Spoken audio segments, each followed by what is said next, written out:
Welcome to the Brew Crew Review Podcast, the show by fans for fans of your Milwaukee Brewers.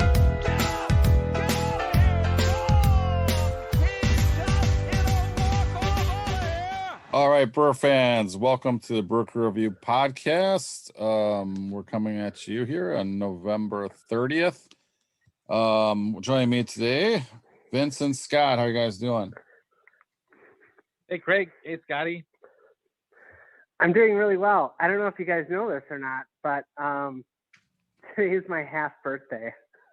Hey, happy half birthday, Scott. Yeah, kind of a big deal. I actually found out from Geico. They emailed me. I had no idea when my half birthday was, but it's today. So it's just thank you. It's just listeners, 6 months away from your. Yeah, it's just 6 months away from your real birthday, Scott. One Yeah, closer but to having to repay your Geico bill, I think. Didn't want you to forget that. Yeah, it cost me $500 worth of Corbin Burns Cy Young money. So yeah, that's pretty rough. So Hey, speaking of gambling and baseball, are you celebrating your half birthday with our co-host Chad? Is he with you? Is he on the set tonight? He is not on the set. Okay. But I was gonna say maybe this episode is sponsored by Geico. I mean, I don't know if they'll be able to afford us. They usually don't allot much money for advertising, but Your rates will probably go up. So anyway, hopefully Chad will join us next. I assume our next podcast will be our annual Christmas podcast. So that'll be interesting. Hopefully Chad can join us for that one. But in the meantime, a lot going on in baseball, even though it's the off season. It's somewhat of a hot stove season, if you want to call it that. Lots of craziness going on. But before we get into all that, I guess we want to congratulate Corbin Burns was awarded with the 2021 NL Cy Young Award, the first Brewer to win the Cy Young Award in 39 years. Vukovic won in 82. Raleigh Fingers, of course, were awarded the AL Cy Young also in 81. So those are the only three Cy Young Award winning seasons in Brewer history. They're illustrious 50-plus years. So it's a huge accomplishment for Corbin Burns. And Scott and I have a little bit more money in our pockets because of it. Anyway, the congratulations to Corbin. What a season, and he beat out some great other candidates in the NL. So congratulations to him. yeah, definitely well deserving. And let's see, what was the last Brewer to win the Cy Young? I can't. Yeah, we just went over this. Yeah, we don't have pre-production meetings, so I have no idea. We just talked about it on the air, but Pete Vukovic in 82. So and the first time, it should be pointed out, the first time in the National League as well, since the Brewers switched leagues, of course, in 1998. So first time a Brewers won the National League Cy Young Award. And first time we won it, and it was pretty well deserved. So that's good. And I know our former private detective Mark Antoniak was really.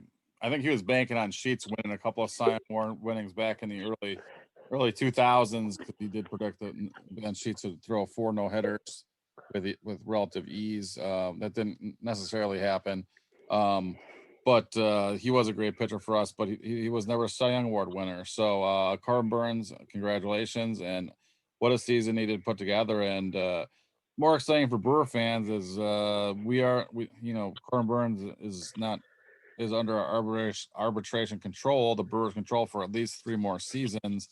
So it's through the 2024 season. And then fortunately I'll probably get a pretty big payday. But anyway, in the meantime, I think the Brewers have a great window of opportunity to take advantage of having an ace, like a true elite ace at the top of the rotation going into some hopefully playoff series.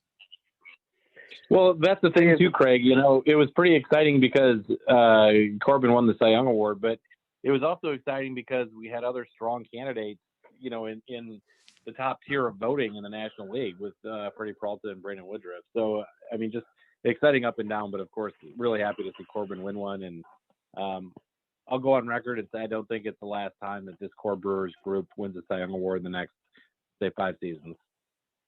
Nice. Also, I do want to point out that Brewers should already book their tickets for opening day. I'm pretty sure you can pencil in Corbin Burns as our opening day starter in 2022. Man, don't jinx the spring training injuries. Please don't. Yeah, no, I mean, I'm not trying to do that, but I mean, Council didn't use him in Game 4 of the NLDS, so he will be well rested. Yeah. So anyway, so other news, let's say the Brewers have been, if you haven't paying attention, and as a baseball fan, we hope that you have been. There's been a flurry of signings in baseball because obviously the looming potential owners lockout is coming up here in a couple days, and a lot of free agents want to get signed before that. And of course, some of the big chips to fall outside the Brewers. Just throwing it out there that Max Scherzer just signed a ridiculous 3-year deal for $140 million with the New York Mets. Unfortunately, it's still in the NL, but to be quite honest, a little bit happy that he wasn't returning to the Los Angeles Dodgers. I do think they're a more formidable organization than the Mets. Sorry, Mets fans, but yeah. So I guess it was somewhat good but shocking news, and a lot of other guys have been signing huge contracts here in the last couple of days. Unfortunately, none with the Milwaukee Brewers, or maybe it's fortunate, but we have had a couple of under the table move, or not, I should say under the table, under the radar moves recently. So I guess we'll discuss a couple of those. I don't know. I guess we'll start with the Brewers. A couple of weeks ago, actually acquired from the Tampa Bay Rays, third base slash first base, right-handed hitting, Mike Brosseau. What are your guys' thoughts on that deal and where he'll fit in the 2022 Milwaukee Brewers plans? I mean, this seems to be like a very typical David Stearns, Matt Arnold pickup, guy who can play multiple positions, nothing too flashy. Somebody that came from the Tampa organization. He certainly checks a lot of those boxes that you see these guys very consistently go to. It seems like every offseason. Yep, pretty much. Role player, does his job, versatile. Yep, why not? Well, I hate to say it, but I actually think he's. I don't know if going into last year we would have called like Dan Vogelback a role player or something, but I think the plan for. Well, here's the thing about Brosseau. He murders left-handed pitching. Really hits them well, and so he really seems like a classic platoon partner. So since there's more right-handers and left-handers in the league, you kind of call him maybe a short side of a platoon. But I really think that he won't just be a bench player, that he really will be in the lineup against all left-handing starting pitchers and obviously facing lefties out of the bullpen, even off the bench. But I really think he's going to have a starting role in some way, most likely at third base and possibly some at first base as well. So we'll see. It's an interesting acquisition, but again, he's going to be very cheap. And since he hit so well against left-handers, I think it's going to be one of those underrated moves that really pays off here for the Brewers organization. And smart, savvy moves for a small market team. So, yeah, absolutely. And he's only 27 years old, so I mean, he's really just hitting his baseball prime. But obviously, he's not going to be a superstar of any means. But I think he'll have quality at bats if he's in there only against left-handers. He's going to be quite the weapon. So, that move to me gets a positive mark for Stearns to kick off the offseason, so to speak. And again, I guess before I talk about some other guys we've added via free agency, I guess we'll point out, do you guys want to kind of rattle off some of the guys that won't be coming back that have signed deals with other teams? Yeah, I mean, we should definitely talk about Manny Pena leaving. He was, I think, the longest tenured Brewer through last season. So he signed a free agent deal with the Atlanta Braves. So who else am I missing? Pena, Escobar signed with the Mets. And I saw Garcia to sign with the Marlins. Oh yeah, Avi Garcia with the Marlins. Yeah. We've lost a lot of power from our lineup, it seems like, in the last couple of days between Escobar and Garcia. Well, and we non-tendered Vogelbach, so there's a little bit more pop. Yeah, That's true, Scott. Yeah, and that's breaking news as we're doing this taping. So, Dan Vogelbach has officially been non-tendered, and I saw that we did tender a contract to Rowdy Tellez, whose home run ball you almost, or triple ball you almost caught, Scotty. Oh yeah, so close. Yeah. I was surprised that Curtis got non-tendered because he had a lot of control left, but he's hurt, so I don't know. Well, yeah, I don't think he's going to pitch in 2022 because of Tommy John surgery. So, I don't think they want to give him a contract for next season because of that, unfortunately. But for him, at least. And then I think that was another. We actually, because he was going to be non-tendered, we actually traded for J.C. Mejia from the Cleveland Indians as a right-handed relief pitcher that I think could be inserted in our bullpen as well. So he's got some minor league options, I believe, available. So, but yeah, so that's an acquisition we made, and also to rebound from the Manny Pena signing, who kind of surprisingly signed a 2-year deal with the Atlanta Braves for, I believe it was $8 million for 2 years, which is, I was a little surprised about the amount of that contract. But the Brewers then swooped in and signed a former Orioles catcher Pedro Severino to a 1-year, $1.9 million contract. So again, they're getting him in a shorter contract and less than half the price of what Pena was just offered. And I really think that he's a comparable player as far as quality. I think he's better with the bats, but not maybe as good with the glove. And so I don't know. I think, unfortunately, Pena will be missed because obviously seeing how our entire pitching staff has done so well over the last few seasons, especially last year. I mean, Manny Pena has had to be somewhat of a contributor to that, you would think. Obviously, Omar Narvaez made some awesome strides defensively as well, especially last year, including pitch framing and whatnot have you. But really, Pena was kind of, like Vince mentioned, that glue that's really been on the team for a really long time. But he wasn't in there. He was our backup / platoon player, and he was hurt quite a bit. So I don't know. I think that Pedro Severino is a nice addition, personally. Yeah, I guess he's okay with what was left. I mean, if you're looking for a backup catcher and you're looking for somebody that's going to be able to hit righty and hopefully play a little defense. And honestly, there just wasn't a lot out there as far as like great options, I guess, especially if you're not willing to pay more than $4 million a year for him. So it is what it is.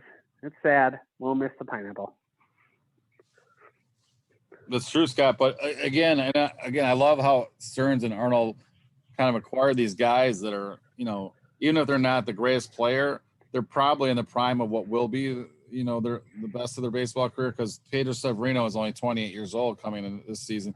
So again, that's really kind of in the meat of his prime. So I expect there to be a pretty good season from him with the bats, and hopefully some strides can be made defensively on his part too, kind of like Narvaez. And like you mentioned, he's a perfect backup / platoon hitting tandem along with Narvaez, I believe.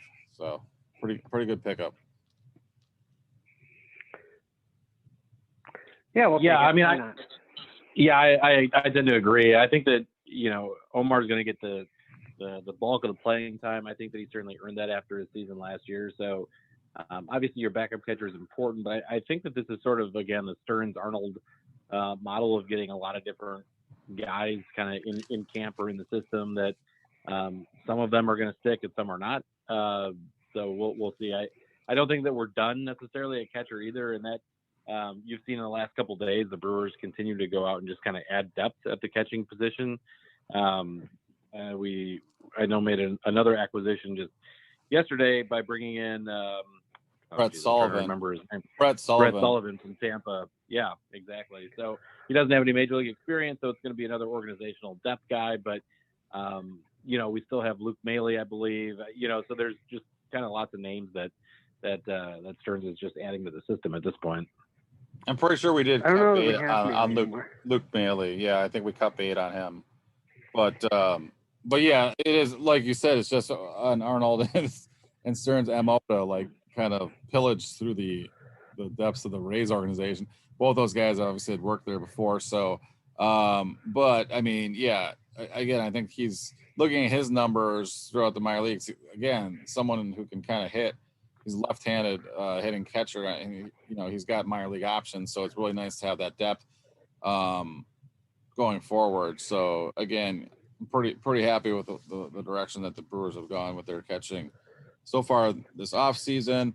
But as you guys mentioned, we have lost, like I said, no more Vogelback, no more Garcia, and Pena, of course, had more homers than Yelich or Peston Hero last year combined. So, and that was our backup catcher. So that's some power we did lose. And I think we really need to, obviously Brosseau brings some power, but I mean, we really need to replace a little bit of power here. And I really feel like a free agent has got to be coming our way. I don't know if it'll be happening in the next day or two before the lockout, but if, for fans that don't understand, there's going to be no transactions allowed once the lockout happens until there's something resolved with the next bargaining negotiations. So I don't know. What are your thoughts? Are there anyone out there that kind of, obviously it would be awesome if we could sign someone like Nick Castellanos, but I really don't think the Brewers are going to front that type of money. I mean, what are your thoughts on that, or the type of player that we might be able to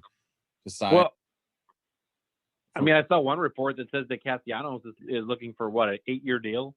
I just don't see that the Brewers are going to have the ability to do something like that. It seems like, outside of a rare exception, like when we extended Christian Yelich, the MO is to give guys, a shorter contract, maybe a higher average annual value in terms of dollars, but a much shorter contract. So I don't think that that's necessarily going to match up with, what a guy like Castellanos is looking for. So I'm not sure if we're going to be surprised this offseason by anything. It seems like, again, it's been the MO of the organization is just to go out and do the opposite of what all the fan base is asking or thinking that they're going to do. Well, the good news is we have another Sullivan, so we have another Sully. And I know Sully, was pretty good with the Brewers ticket office. So hopefully this new Sully is going to be able to step up and, do something for this organization. And I think he might.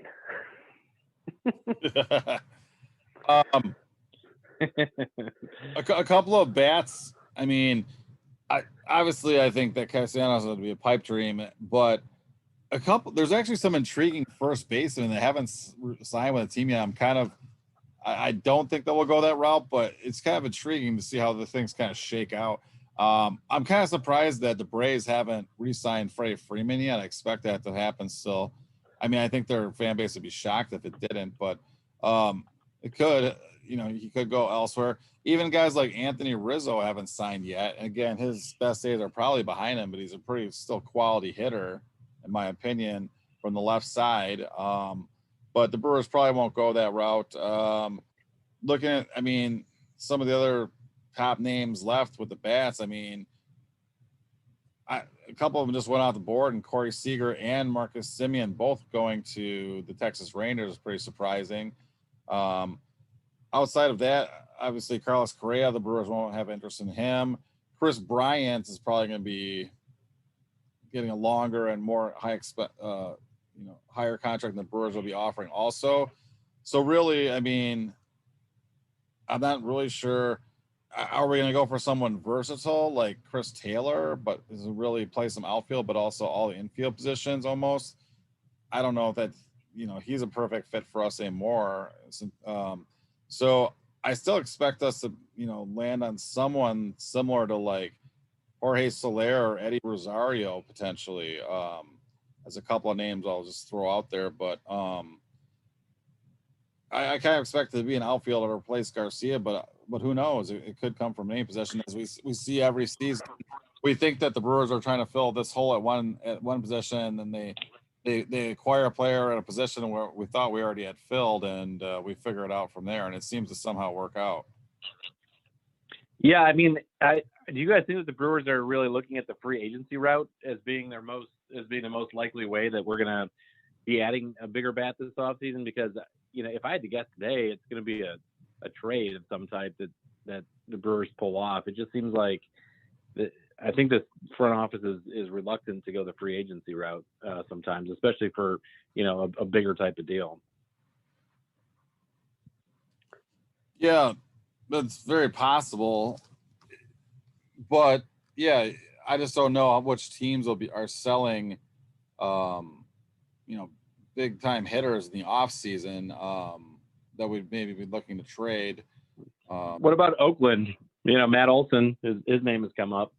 Yeah, I think Oakland is a great possible trade partner with us. Like you said, he's definitely, they definitely have to go in a rebuild mode, I would think, and also would be an awesome acquisition as left-handed hitting power first baseman. I think we'd have to give up quite a bit for him. I mean, I think definitely. But Craig, I'm sorry, I didn't mean to interrupt. Oh yeah, no, go ahead. No, I was just going to say, but dealing with a team like Oakland, I think that you can really deal from the lower levels of your minor leagues. So if the Brewers are trying to make, a run within this quote unquote window, this 2022, 2023 seasons, I think that Oakland is one of those trading partners where you're not going to have to deal, even AAA, bigger AAA names. I think that they're going to be content with even lower level minor leaguers to take kind of the wild card approach that the Brewers did, 4 or 5 years ago, which resulted in a guy like Freddie Peralta. You can give up some major talent, but there's also a bigger likelihood that you miss on some of those guys too. So I could see Oakland kind of matching up where we don't have to gut anything at the top levels of our system, even for a guy like Olson. I could be way off, but it's possible that there could be some teams out there that have some bloated contracts that might want to. We might. I don't know. It just unless the other team is going to kick in a bunch of money, I just don't see the Brewers wanting to pick up a bad contract. I mean, right now we hardly have any contracts, but the ones we have aren't great. The extensions that we signed, I'm not going to mention any names at all. I mean, I certainly wouldn't mention Christian Yelich, but he will be back, and Jackie Bradley Jr. will be back, and Lorenzo Cain will be back. We're paying a lot of money in that outfield. I get mad every time all right, let's move on. Yeah. No, I mean, and some of those guys are, Bradley and getting up there in the years too. So, I mean, yeah, I mean, we've got it. But the awesome thing that flexibility wise, we have very little money invested in our rotation. I mean, if you really look at it, obviously the arbitration eligible guys are really going to give us a kick to the teeth this year, especially I can only imagine the raise in arbitration that Burns may be coming his way, but it'll still be incremental and it'll probably still only fall in the range of like between 5 and 7 million, I'm guessing. So still a relative bargain when you look at a similar quality pitcher, Max Scherzer, who he just beat out for the NL Cy Young Award, just got like 43 million plus a year, and we're getting Corbin Burns for I don't know close to 40 million less than that. So I mean, you're saving a lot of money that way when you're trying to build a championship team. So I mean, and same thing with Woodruff and Peralta on the cheap, and when you go beyond that, we have the rest of our rotation for even cheaper than that. I mean, Lauer is even pre-RB, and so same with Hauser and and yeah. So I mean, we really have a nice, cheap, young, good rotation, which is something I didn't think I'd ever get to say as a Milwaukee Brewer fan, but it's pretty exciting. That's true, but remember that Brett Anderson is a free agent, and there's no guarantee that he's going to come back. Yeah, that's and a I good know that point. worries a lot of people. That's a good point, and we won't be able to get Wade Miley from the Cubs until the deadline probably either. Oof. Yeah, they'll make us pay. We do have Aaron Ashby, so he is one of the players I hope the Brewers find a way to keep a hold of, because I think he's really on the cusp of really helping at the major league level starting in 2022 for sure. Obviously, we saw quite a bit of them in 2021 already. But yeah, it's exciting. And it wouldn't even be surprised if the Brewers might be open to including either Adrian Hauser or Eric Lauer in a deal for a bat, maybe from someone like Oakland. It wouldn't surprise me if that's what they were looking for in return. And then throw in, like Vince said, a couple of the really lower level minor league players with maybe some higher ceiling. rather than like from the AAA or guys that are about ready to help us contribute. So it's exciting. But I can also see Oakland trying to target a guy like Ashby, a guy that was likely to still be there under team control, cost control for a number of seasons yet when Oakland kind of resurges again. So I would think that they target somebody like that, unless they think that they can flip Hauser or Lauer or somebody of that caliber a little bit better than we can. So I think that a guy like Ashby is likely to headline any trade for someone like Olsen. Either that or it's going to be quantity at the lower level of the minors. I guess those are the kind of the two options. Yeah. No, Ashby would definitely be a nice trade chip for the Brewers, but I really would like for us to keep him if at all possible. But unless it's to land someone like you're saying, like that, an all-star caliber player, even on a shorter term, like Matt Olson. So. Yeah, and again, I think a team like Oakland is more likely than many other teams to go for that lower level, type of package. So that's why I kind of remain a little optimistic. I just think if you're going to start talking about guys like, Hauser or Lauer, they're probably just going to ask for Ashby at that point. Yeah. So, what do you guys predict the Brewers will make any quote unquote more free agent signings of note here before in the next 48 hours, I guess, before this lockout's most likely going to happen? Nope. Scott? No, because physicals had to be done today. I mean, you'd have to have a deal in hand, unless the Brewers are just being so quiet about things that it's completely escaped everyone's notice that that are looking at these things with every other team. I think that just timing wise, you'd have to have these deals to be official, have to have a completed physical as part of that, and I think that would have had to happen today. Yeah. I guess I don't really know much of the ins and outs of that, but the only thing I was thinking is that the only way we might make some kind of a move is because obviously there's a ton of people obviously getting non-tendered today. So I guess there's a chance that if someone got non-tendered, we could swoop in and grab them really quick, but it seems unlikely.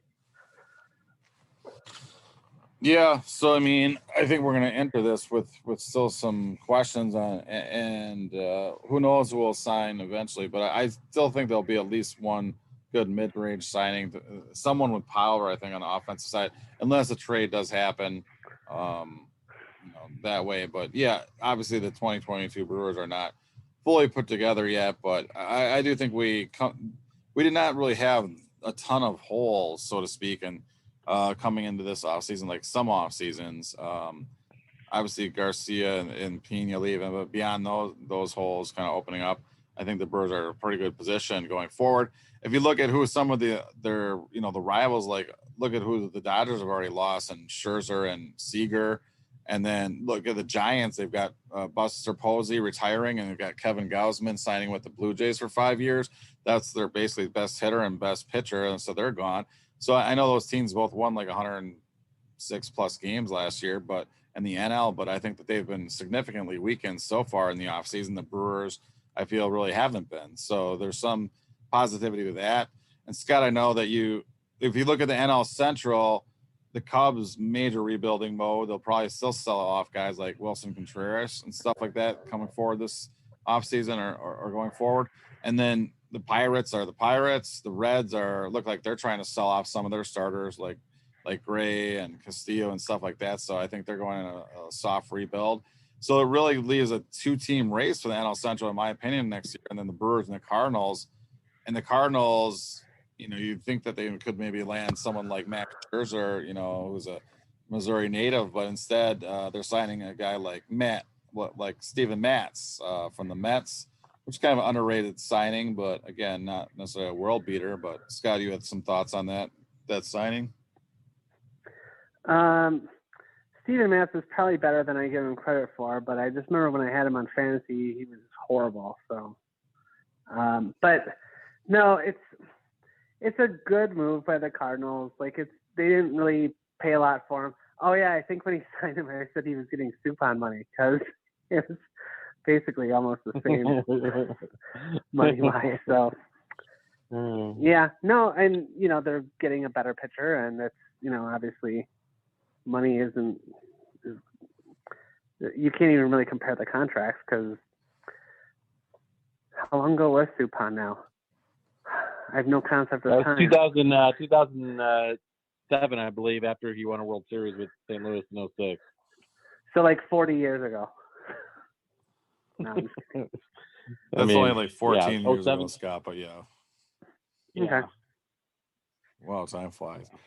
But no, I mean, just as an example, so MLB Trade Rumors predicted that Matz would get a 3-year deal for $27 million. The Cardinals got him 4 years at $44 million. So I wouldn't say it's an overpay per se, but they definitely had to pay full price for the guy who just came off of a career season kind of after really struggling with the Mets. He went over to the Blue Jays and had a pretty solid season. But again, he's not someone that's, I don't think he's too much better than, let's say, Eric Lauer or something who's like our 5th starter. So, I mean, I really just think the Brewers, the NL Central is the Brewers to lose, so to speak, going into the offseason, even going into next season, even without us making any kind of major move yet.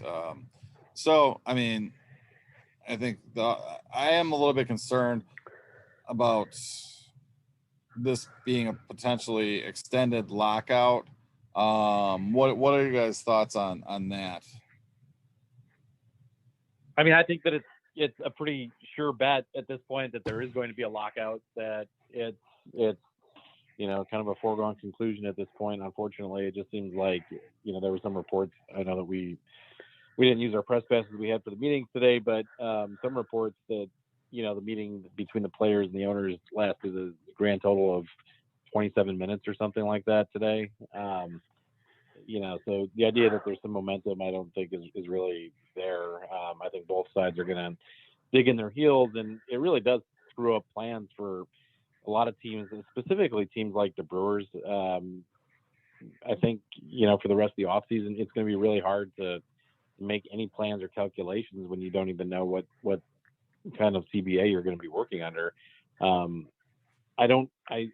hope to God that both sides are smart enough to avoid actually missing any games. But without trying to be too pessimistic, I think that this is going to be one of those, unfortunate examples in baseball's labor history where you've got spring training certainly affected. And I think that we're likely to see this resolved with maybe a couple of weeks into a typical spring training, if I had to guess. So there's going to be a lot of teams that are scrambling big time at that point, and it's going to be really hard to kind of get guys on pace for a regular season. So hopefully I'm wrong. Hopefully this is just, a lot of people, being overly dramatic right now, and that this thing gets resolved sooner rather than later. But my guess is this one drags out a little bit longer than, anything we've seen in the last, since '94 probably. Well, especially in a year when it certainly seemed that a lot of players obviously were sustaining injuries and things like that. And obviously, they're not used to playing under these weird circumstances we've had for the last 2 years now, I guess. But that makes it difficult. It's just, and then we're going to mess with them again, probably by, starting spring training late, or whatever we do. I mean, for all we know, worst case scenario, there's no season next year. I don't think that's going to happen. Like, I think we'll have a season, but we have to at least recognize that these are all things that could happen. And not only that, but like, if we get like I don't know my Greek alphabet, the Omega variant or whatever, by the time spring training comes out, we could be doing all this fun stuff again. So there's a lot of uncertainty, and I feel bad for the players, and I don't really feel bad for the owners, but hopefully all these millionaires can get together and make sure that they can keep being millionaires. And the billionaires are going to have to start thinking like millionaires. Well, Scott, you make some good points in the YouTube events, but obviously, my main concern.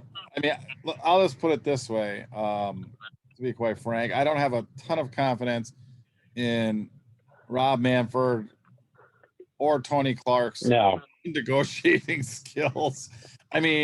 if you just, and again, obviously, I normally have very little to go on with that, but if you look back at the 2020 season, which of course had to go through the pandemic and come to some kind of agreements, to see that play out basically in kind of real time, so to speak, it was really just ridiculous. Like just the tactics that were used and the ridiculousness of the leverage being used on both ends. And basically, I mean, from Manfred's side of it, they just stalled long enough so that there wasn't enough time to even play the amount of games that the players wanted to anyway. So I mean, it's just, if there's going to be no give and take like there was in 2020 during this, I'm very concerned with the 2022 season starting any time. And I hope I'm completely wrong on that, but based off that, I have very little faith. Yeah. I also am really just completely beyond irritated on this current MLB commissioner and the proposed changes he's making to some of the longstanding baseball traditions. Obviously, I think that the DH is coming, and it's inevitable to both leagues. So that's one thing. But as you already seeing what's being proposed by the owners, they want a 14-game playoff. 14 teams making the playoffs, which I think is ridiculous. I mean, there's a 162 game season. I mean, that should. I know, it's absolutely crazy, teams. Unbelievable. I mean, if you look back at our childhood, and again, not to especially age myself, but when I was a kid, there was only 4 teams that made the playoffs in baseball, and I thought that, and again, that's a little bit extreme, but to go from 4 teams making the playoffs and to now 14, it just completely waters down the product, in my opinion. Well, yeah, it's going to look pretty funny when every team does what the Brewers do, and they put a little banner out in the outfield every time that they make a postseason experience. I just think that there's going to be a lot of teams that have losing records that can make the playoffs now. We haven't seen much of that. I think that the Brewers in 2020 were the last time that's the last, and I think one of 2 times ever in baseball history where that's happened. And it really does water down the product. Any team can get hot, for a couple weeks in October. So my question is, what happens, when the first team with a losing record wins the World Series? How do you justify calling a team like that a world champion? I just don't understand. I wish that they were shrinking the number of teams in the playoffs, to be totally honest. I think that there's already too many. I get that there's excitement, and I get that it keeps more cities in it until later in the season. I understand it's good for the bottom line. I also understand that it's part of a negotiation between the owners and the players, because the players are pushing for more playoff teams. So I get all of that, but the purist in me is definitely not happy about many of the things that Rob Manfred has done for baseball, and this is probably at the top of the list. But there's a whole long list of things, the ghost runner on second base, the pitch clock in the minors. I mean, there's all sorts of things. What about moving the All-Star game from Hank Aaron's home the year he died? Yeah, well, there's that too, Scott. I mean, that's a good point. I mean, nothing like taking a political position, when it was not even necessary, or no one was, benefiting from him doing so. There's all sorts of things that Manfred does that alienate fans, and I mean that very sincerely, like true fans of baseball. And it's like the guy's never watched a baseball game before or something. Like, I just don't think he gets it. Anytime that you hear him talk about the changes that he wants to make in the game, it's always about how to shorten the game. Like, I love going to baseball games. Like, I don't go to games to like not go there to watch baseball. Like, I'm really excited, and I know that you also have the full ability to leave a baseball game early if you want to. So in my mind, if I'm there, I'd like to watch a longer game. That's why I go. So this is a guy that consistently talks about how he wants to shorten his own product. I mean, what does that say about his love of the game?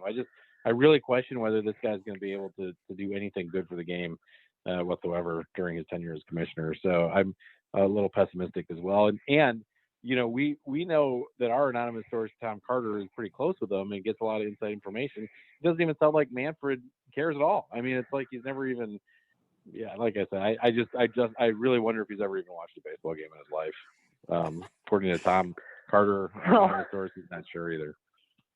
I know plenty of people that'll watch baseball if it's on, but they don't know what's going on, and maybe he falls in that category. Oh, kind of like Let's give Manfred some credit. Maybe he is a baseball fan, but just doesn't know what the hell he's doing. Yeah, and maybe so kind of like a Chantel or someone at the office. Yeah, no, I get it, but I just don't think the game. I mean, I think Los Angeles Dodger fans are going to agree with you, Vince. Like, what's going to happen if they shorten the game too much more than it already is?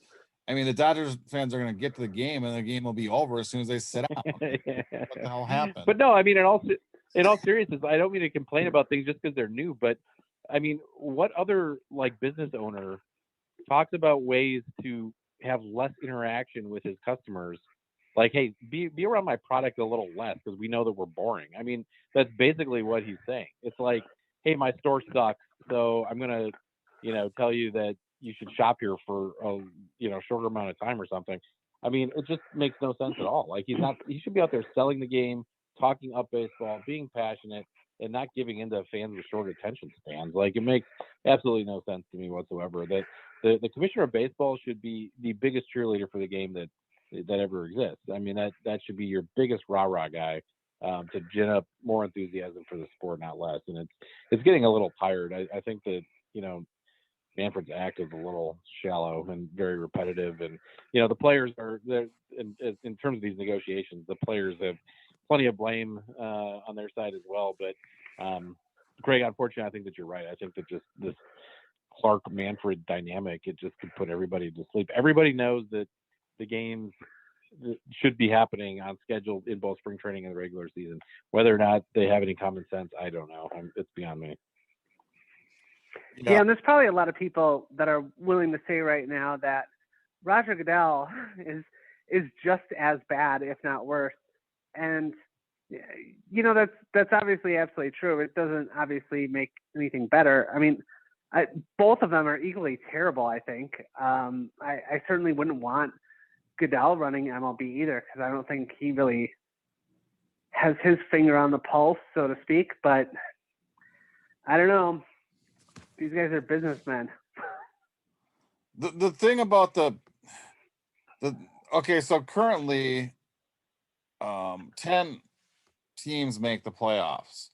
And again, I do think that was a better step up from 4 like it used to be or whatever. I mean, obviously I think the wild cards have been a great addition and it's made to the game. But I mean, 14 is just too much. So basically if you're have the second best record in your league, let's say in the NL, your reward for that is you get to play a 3-game series at home against like the worst wild card team, which is probably someone with hardly even a 500 record. So you think, okay, well, all I have to do is win that series. Well, in a 3-game playoff season, I don't care. It happens all the time. Any team can win. I mean, last year the Brewers were a first place team in the NL Central. Pirates were a last place team in the NL Central. If you told me going in any series that the Pirates could win the series against the Brewers, I would say absolutely it could happen. It's how baseball is played. Okay, over the long haul, though, absolutely, those teams separate themselves, and that's the reason why there's a 162 game season. And I don't think that a team should be, rewarded by winning the division. I mean, the incentive to win the division will hardly be anything then.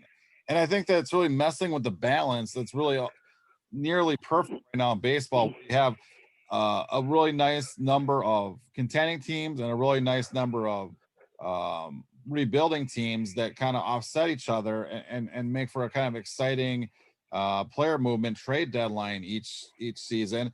And if you water that down too much, where too many teams are making the playoffs and too many teams aren't, going into, trying to rebuild at all, like it's just going to ruin that whole dynamic. And I think the players will ultimately suffer from that as well.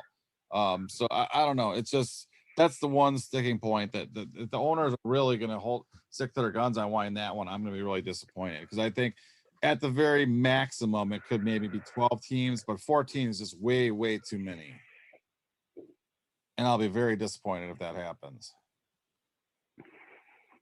No, I totally agree with you, Craig. Well, so I guess I didn't get a response from you guys. What are your thoughts about Tom Carter's report after talking to Commissioner Manfred, whether that's going to happen or not?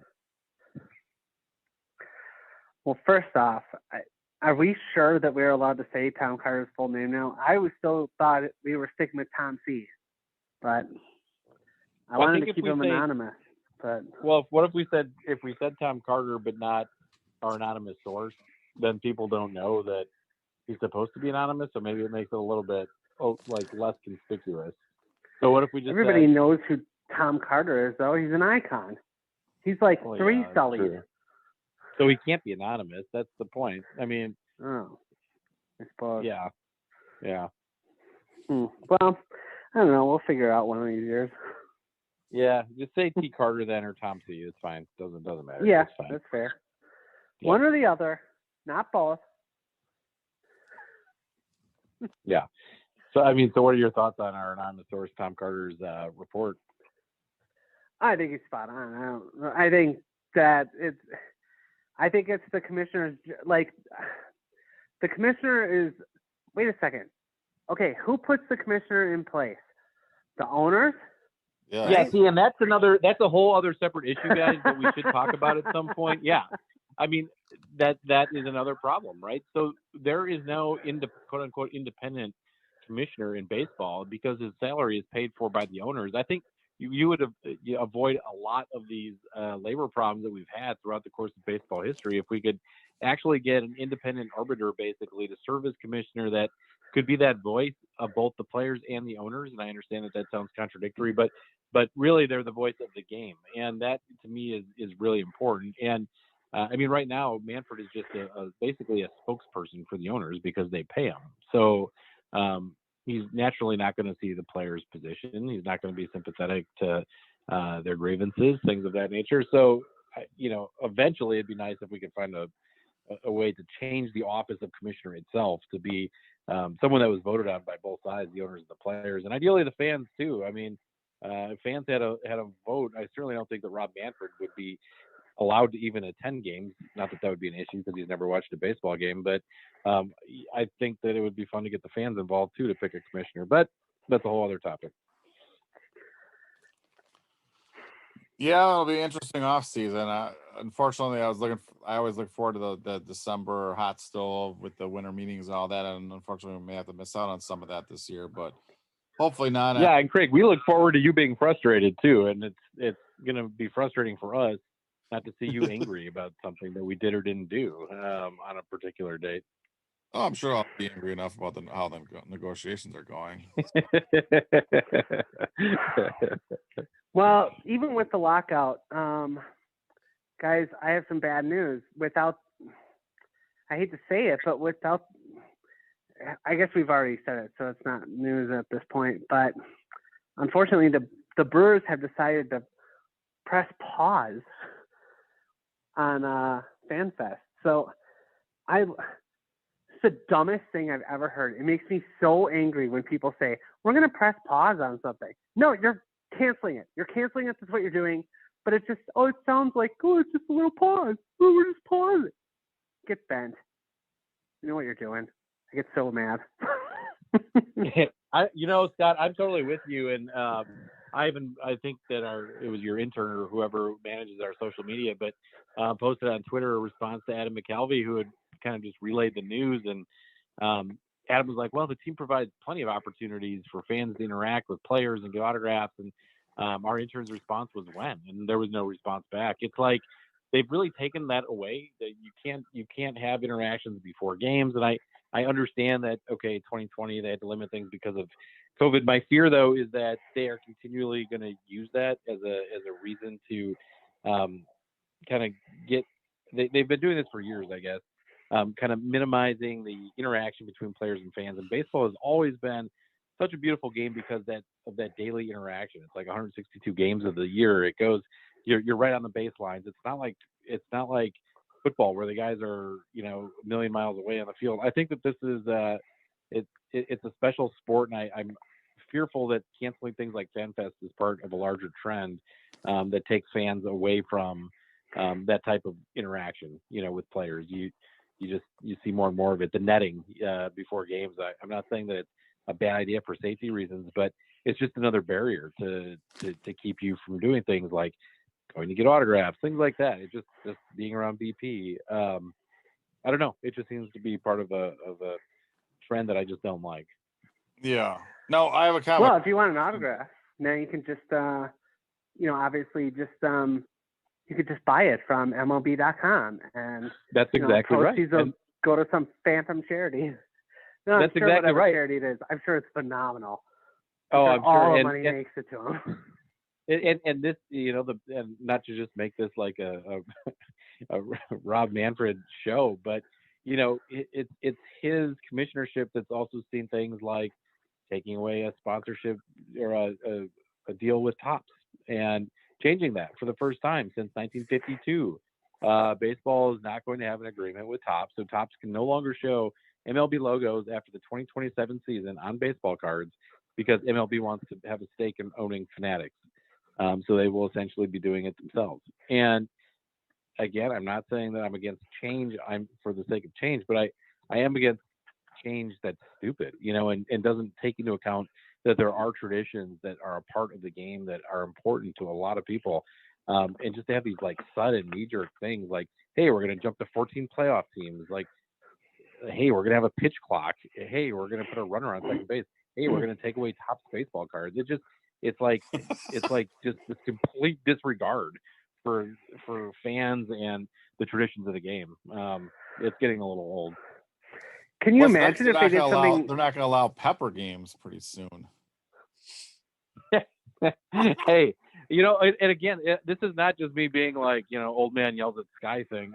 It's not that. It's just that I think that more than any other sport, baseball has got a long tradition, and it's something that, it's important that you at least pay some mind to it. Not that you always have. Baseball's always changing. That's very true. But again, this to me comes from a commissioner who's never, watched a game or been a fan of the game.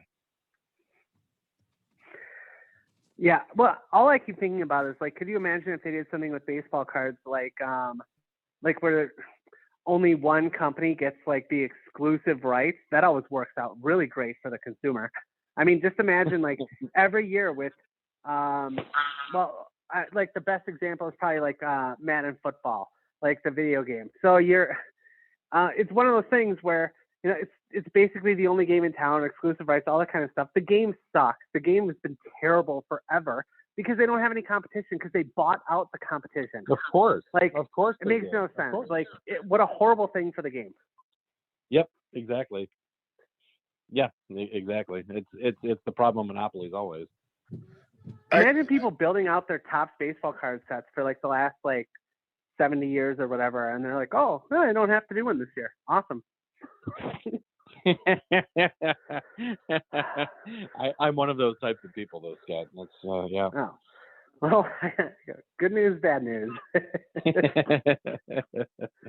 I got a really silly question, but like, I was wondering, like, assuming there's a lockout that'll last several months potentially, if a lockout was going on by the owners, does that actually mean that FanFest would not have been, or Brewers on Deck, I guess they call it, would not have been able to happen because of that, or would it have been able? Yeah, that would have been the case, Craig, is my understanding, because the reason why the players show up isn't because they're all nice guys, although I'm sure that most of them are.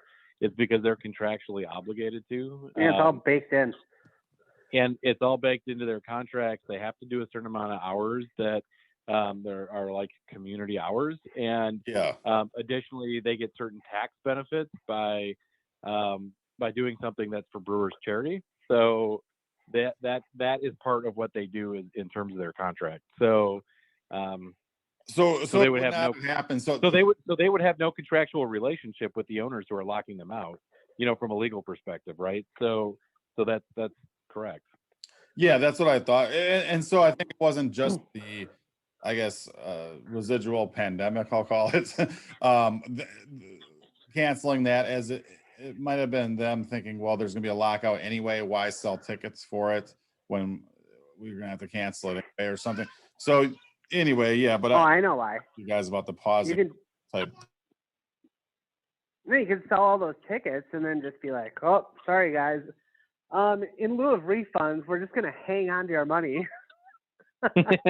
We'll apply that towards our postseason ticket package for 2026.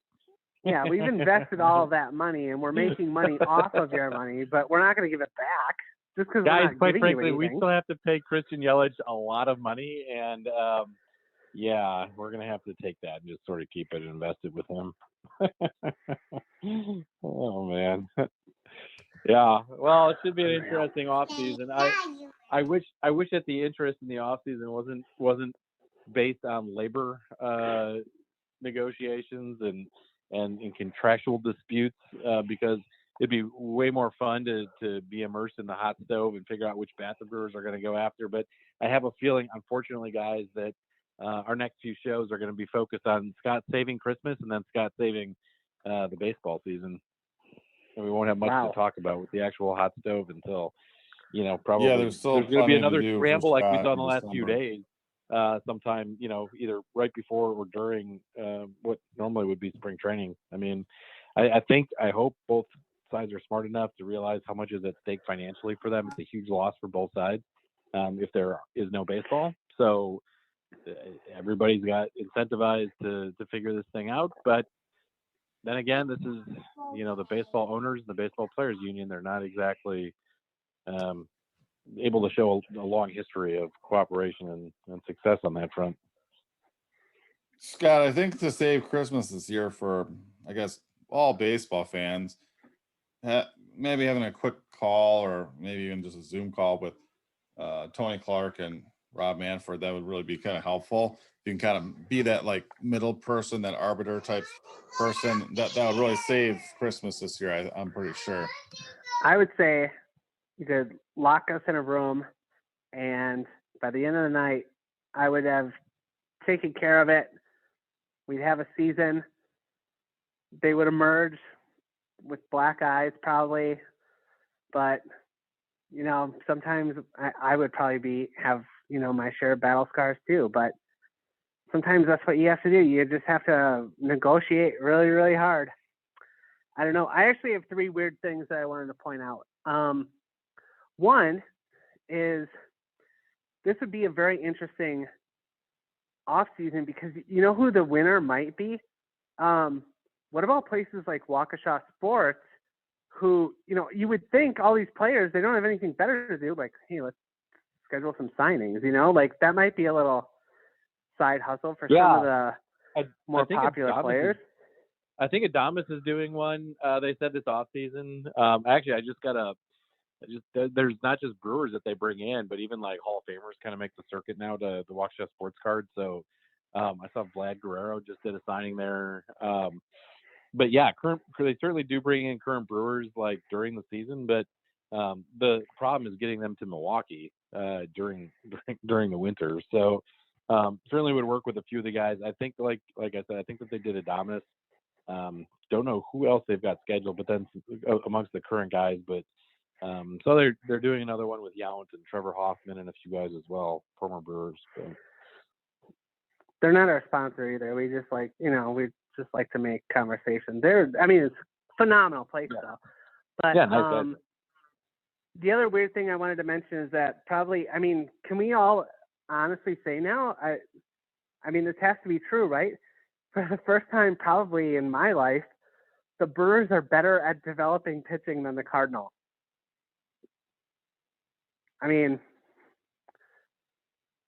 Thoughts? No? Yes? That's a very interesting thought. I had to pause and really think about that. I think we need to give it another year or two to make that statement. But I'm going to say as of right now, we're better. Organizationally, no. But I will say this: certainly, I would rather have the Brewers rotation right now than the Cardinals rotation. No question about it. Oh well, yeah, absolutely.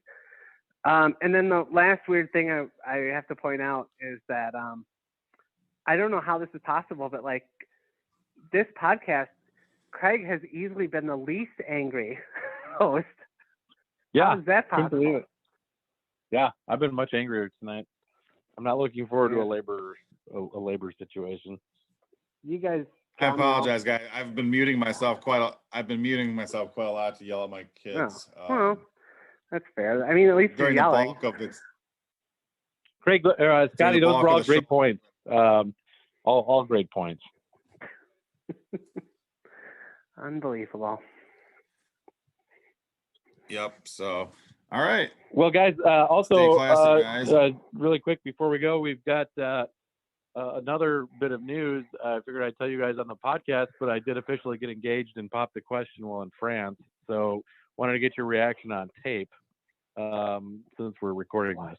Wow. Congratulations, Vince. Yeah, guys. Who's the lucky lady? Very funny.